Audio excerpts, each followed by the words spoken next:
할렐루야. 하나님의 은혜와 긍휼과 평강이 우리 모든 성도님들 가정에 가득하시기를 주님의 이름으로 축원합니다.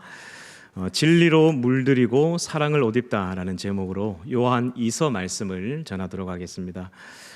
요한 2서가 기록될 당시의 시대적인 배경은 이렇습니다. 대략적으로 AD 90년경으로 추정하는데, 외적으로는 이제 정치적으로 도미티아누스 황제가 기독교를 박해하던 시기였습니다. 그리고 내적으로는 영지주의 이단들이 무분별하게 성도들을 혼란하게 하는 그런 시기였습니다. 지금처럼 우리 대구중앙교회 건물처럼 이 건물이 잘 되어 있거나 또 모든 교회마다 교육자가 있어서 이단을 경계하고 교회를 방어할 수 있는 그런 구조가 아니었습니다. 대부분 가정교회가 중심을 이루었고, 그 가정교회에 와서 말씀을 전하는 분들은 지나가는 전도자가 마치 나그네처럼 지나가다가 방문하여서 복음을 전하고, 그분들이 안 오시면 가정교회 지도자들이 말씀을 전하고, 그렇게 하다 보니까 복음을 전하러 오는 이런 전도자들이 이 사람이 이단인지 아닌지 구별할 수 없는 시기였습니다. 그러다 보니까 많은 교회들이 이단으로 넘어가게 되고 큰 어려움을 겪고 있었던 그런 시기였습니다. 그래서 이제 베드로 후서부터 요한 1서, 2서, 3서, 유다서까지를 보면 이단에 대해서 하나같이 주의하라는 메시지를 강조하고 있죠.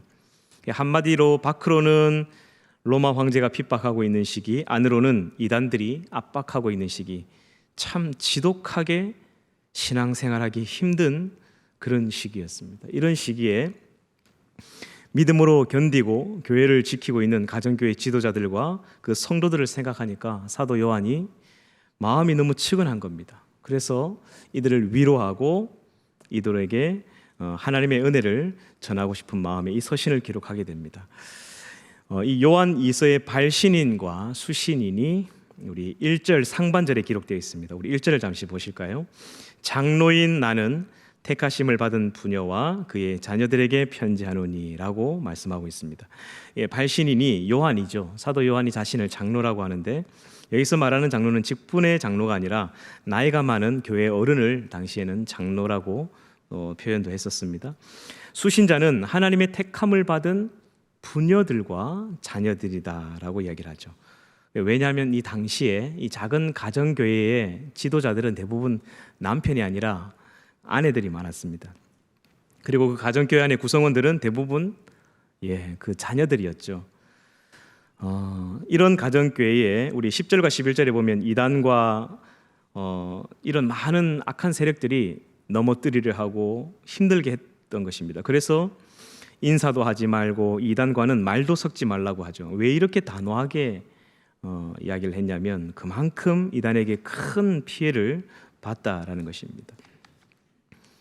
지금의 신천지가 있는 것처럼 그 당시에도 그런 영지주의가 많은 성도들을 혼란케 하는 그런 시기였다라는 것이죠. 작은 가정교회다 보니까 누군가 와서 이제 말씀을 전하러 왔는데, 내가 베드로의 제자입니다. 내가 사도 요한에게 수학했습니다. 내가 사도 바울에게 학문을 배웠습니다. 하면서 복음을 전하러 오면, 거짓말하고 오면 이걸 뭐 분별할 수 있는 방법이 없는 거예요. 그러다 보니까 그런 이단들이 가정교회로 침투해서 많은 성도들을 빼앗아가고 그렇게 많은 피해를 줬던 그런 시기였습니다. 이런 상황을 생각하니까 요한이 너무너무 마음이 아팠던 것입니다. 그리고 그 쓴 이유에 대해서 우리 1절, 2절에 이렇게 기록하고 있죠. 요한이서 1절, 2절입니다. 장로인 나는 택하심을 받은 부녀와 그의 자녀들에게 편지하노니 내가 참으로 사랑하는 자요 나뿐 아니라 진리를 아는 모든 자도 그리하는 것은 우리 안에 거하여 영원히 우리와 함께할 진리로 말미암음이로다. 이 표현이 조금 어렵긴 한데요, 무슨 이야기냐면, 왜 썼느냐? 진리 안에서 너희를 사랑하기 때문이다. 그래서 이 편지를 썼다라고 기록하고 있습니다.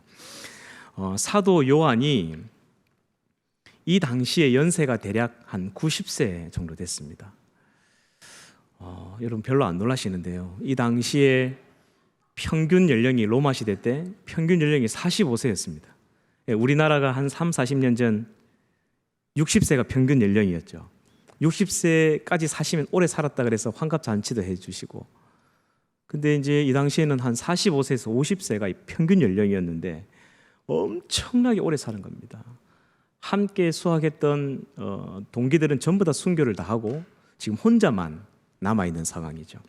그래서 혼자서 이 이단들과 싸우면서 교회를 지키고 있는 상황인데, 이 마귀가 교회를 무너뜨리려고 막 우는 사자들처럼 그리스도인들을 잡아 죽이는 그런 시대였습니다. 이 도미티아누스 황제가 그냥 당시의 지도자들, 교육자들만 잡아 죽인 게 아니라 성도들뿐만 아니라 그 자녀들까지도 전부 잡아 죽이던 그런 시대였습니다. 무차별적으로 순교를 당하던 시기였죠.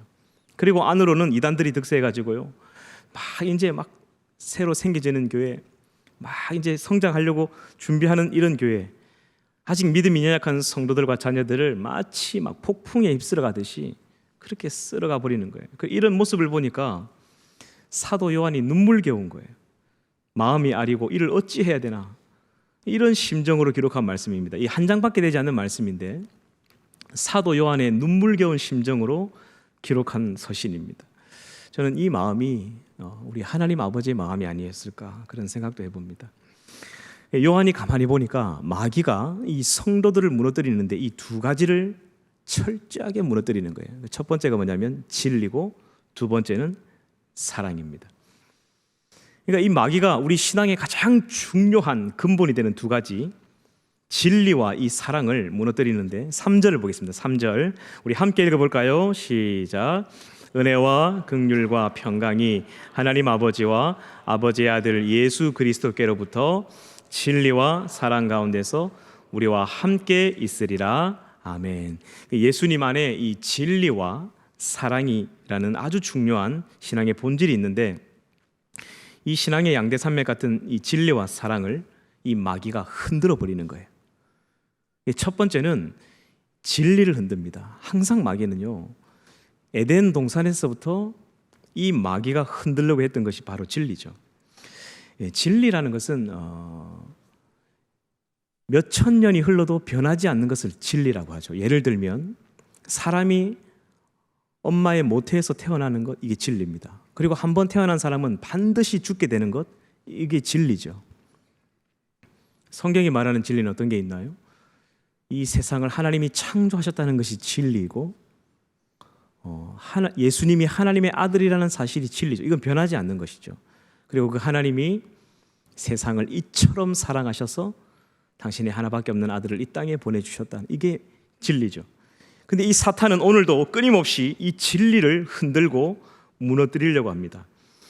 영적인 전쟁이라는 것은요, 이 진리에 대한 싸움이에요. 우리가 하는 이 신앙생활은 근본적으로 이 진리와의 싸움입니다. 영적인 전쟁은 괜히 가위가 눌린다든지 비 오는 날에 갑자기 막 으슥한 기분이 든다든지 그런 게 아닙니다. 이 사탄은 에덴 동산에서부터 이 진리를 무너뜨리려고 했습니다. 에덴 동산에서 이 아담과 하와에게 접근해서 무너뜨린 것이 진리인데요, 변하지 않는 하나님의 말씀이 무너지니까 결국 죄를 짓고 타락하게 된 것이죠. 하나님은 정령 죽으리라 했는데 마귀는 뭐라고 이야기했죠? 안 죽는다. 안 죽을 뿐만 아니라 눈이 밝아져서 하나님과 같이 된다. 누가 더 긍정적입니까? 마귀가 더 긍정적이죠. 그러니까 하나님의 이 말씀을 흔들어 버리는 거예요. 이게 마귀의 전략입니다. 이 하와가 선악과를 딱 먹었을 때 막 하고 막 피를 토하고 막 죽었어야 시겁하고 아담이 안 먹었을 텐데 괜찮은 거예요. 생각보다 괜찮은 거예요. 이게 누구 말이 맞았죠? 그 순간은 마귀 말이 맞는 거예요. 이단도 똑같습니다. 그 순간은 혹합니다. 마귀 말이 맞아요. 그런데 창세기 5장으로 한 2페이지만 딱 넘기면 5장이 시작되자마자 계속해서 반복적으로 나오는 이야기가 있습니다. 죽었더라, 죽었더라, 죽었더라, 죽었더라. 진짜 죽었습니다. 하나님의 말씀이 결국 맞았죠. 그 이단도 마찬가지죠. 겉으로 보기에는 막 솔깃합니다. 그래서 막 거기 가서 막 박수치고 막 열성 팬이 되죠. 근데 결국에는요, 큰 사고를 당하게 됩니다. 어떻게 되냐면 결국은 이단에 빠지면 영혼이 죽어요. 영혼이 죽으면 어떻게 되냐? 이 범사가 다 무너집니다. 우리의 영혼이 잘 돼야 이 범사가 형통하고 평안한데, 이 이단에 빠지면 영혼이 죽고, 그러다 보니까 삶이 전부 다 무너져 버립니다.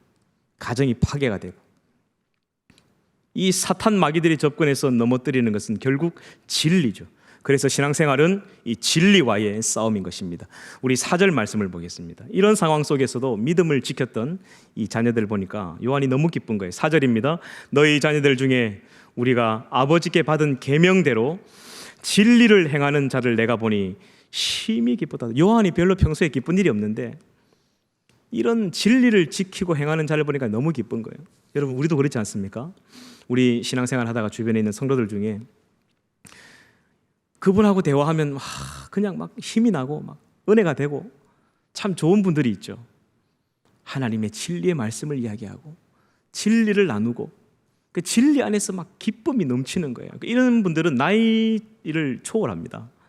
나이가 많건 적건 같이 있고 싶어지고 함께 이야기하고 싶어지는 것이죠. 신앙생활하기 정말 힘든, 안팎으로 힘든 시기였는데 이런 시기에도 진리를 행하고 믿음을 지키는 자들을 보니까 요한이 너무너무 예쁜 거예요. 여러분, 신앙생활은 어떻게 신앙생활 할 것인가 보다 내가 지금 무엇을 믿고 있느냐가 훨씬 더 중요한 질문입니다. 내가 교회를 얼마나 다녔고 무슨 봉사를 얼마만큼 했는지가 중요한 게 아닙니다. 내가 지금 무엇을 믿고 있느냐가 중요한 질문이죠. 여러분, 신앙은 늘 오늘입니다. 누구나 한때 신앙에 열심을 내지 않았던 사람은 없습니다. 누구나 한때 예수 처음 믿을 때는요, 막 불처럼 타올라서 막 다 뜨거웠죠. 그런데 여러분, 어제까지 천상유수로 기도하고 방언하고 예언하고 막 능력을 행할지라도 오늘 믿음 다 팔아먹고 교회도 안 나오고 그러면 끝입니다. 신앙은 늘 오늘인 거예요.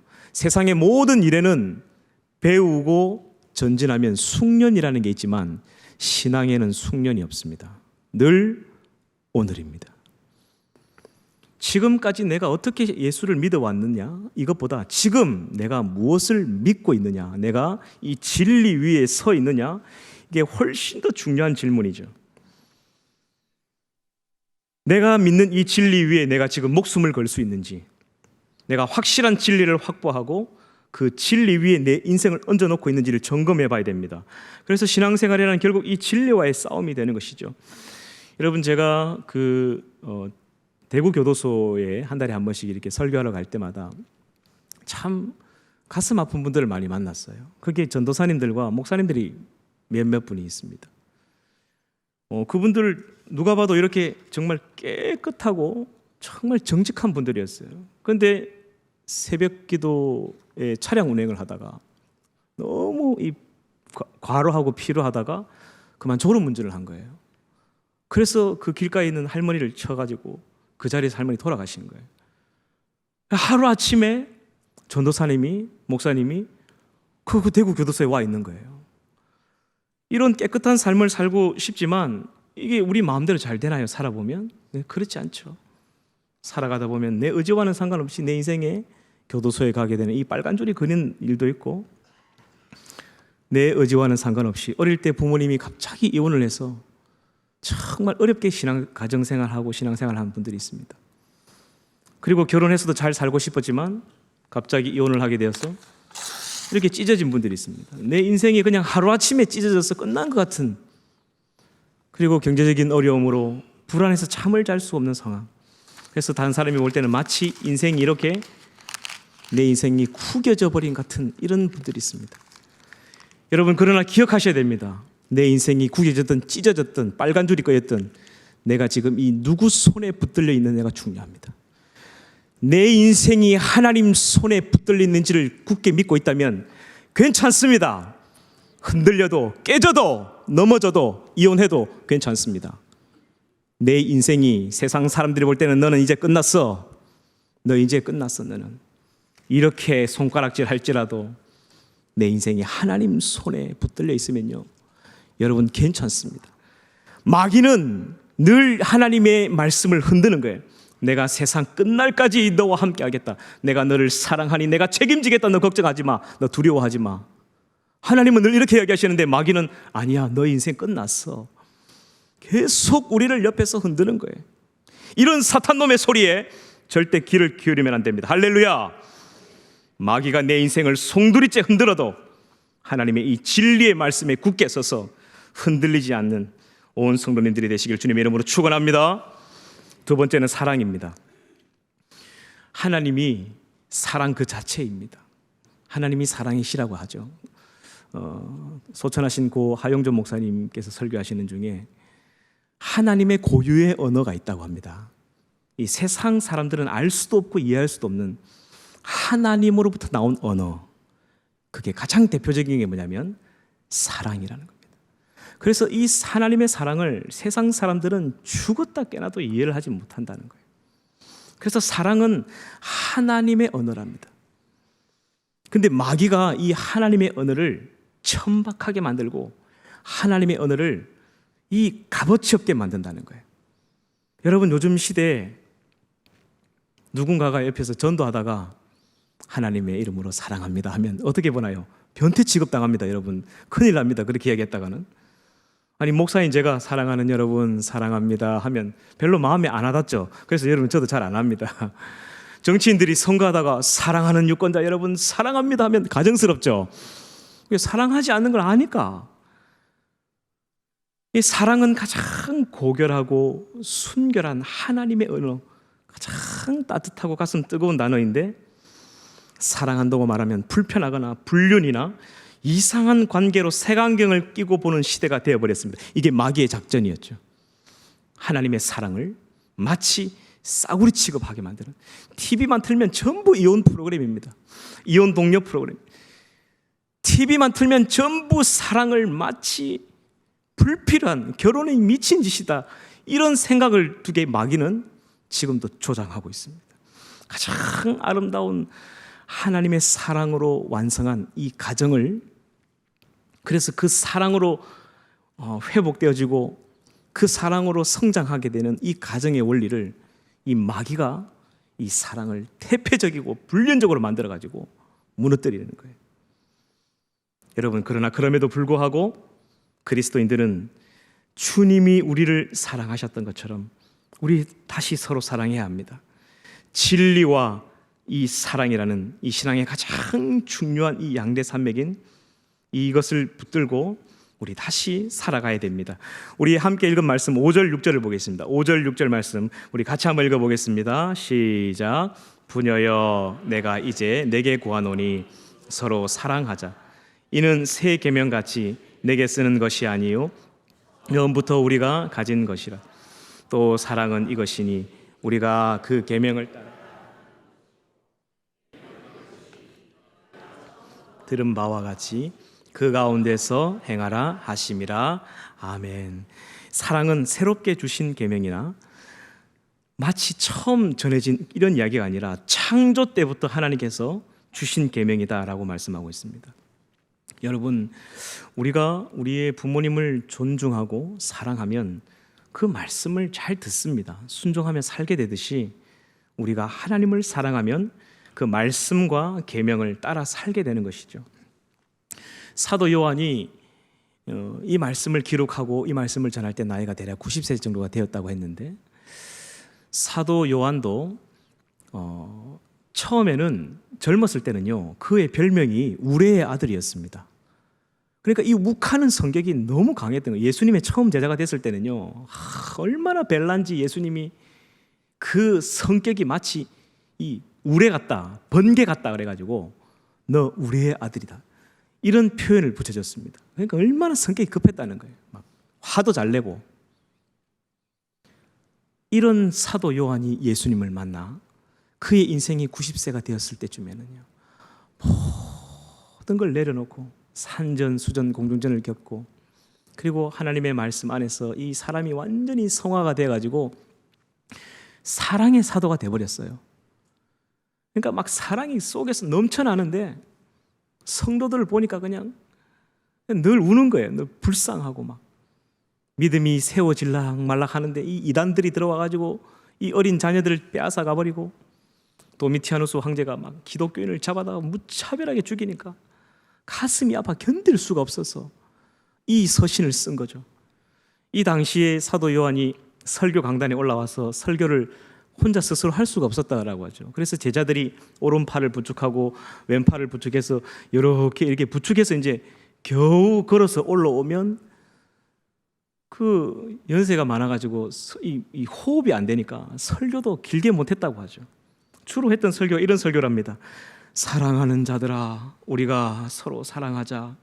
사랑은 하나님께 속한 것인즉 사랑하는 이마다 하나님을 알고 사랑하는 자는 하나님께 속한 것이니라. 하나님이 이같이 우리를 사랑하셨은즉 우리도 서로 사랑하는 것이 마땅하다. 그 이런 한마디 하고 그냥 내려왔다고 해요. 그러면 온 교회 성도들에게 눈물바다가 되었다고 합니다. 왜냐?